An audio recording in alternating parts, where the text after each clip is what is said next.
उल्हासनगर शहरामध्ये अनेक जणांचा कर बाकी आहे, थकबाकी बाकी आहे. अनेक त्यांना नोटीस देऊनही ते जुमानत नसल्यामुळे आज उल्हासनगर महानगरपालिकेच्या कर निर्धारक अधिकारी नीलम कदम यांनी आता त्यांच्यावरती कारवाई करण्यास सुरू केली आहे आणि त्यांनी आवाहन देखील केलेलं आहे की अशा प्रकारे तुम्ही चुका करू नये आणि कर भरून शहराचा विकासासाठी तुम्ही समर्थ साथ द्यावी, अन्यथा अटकाव आणि जप्ती ही केली जाणार आहे. नमस्कार, मी नीलम चंद्रकांत कदम, कर निर्धारक संचालक उल्हासनगर महानगरपालिका.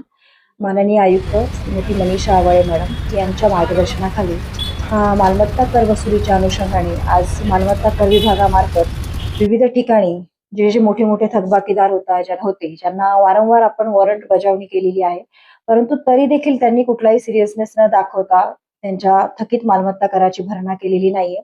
अशा ठिकाणी आपण जाऊन त्यांच्या मालमत्तांची अटकावणी केलेली आहे.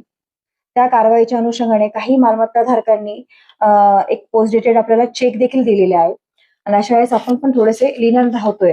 तर माझं फक्त एकच आहे की मालमत्ता कर विभागामार्फत आणि उल्हासनगर महानगरपालिकेमार्फत सर्व लोकप्रतिनिधी आणि शहरवासियांना माझी विनंती आहे की आपल्या थकीत मालमत्ता कराचा लवकरात लवकर भरणा करावा आणि जप्ती आणि अटकावणी यासारख्या अप्रिय कारवाया टाळाव्यात आणि मालमत्ता कराचा जितका जास्तीत जास्त भरणा करता येईल तितका करावा आणि उल्हासनगर शहराच्या विकासासाठी हातभार लावावा.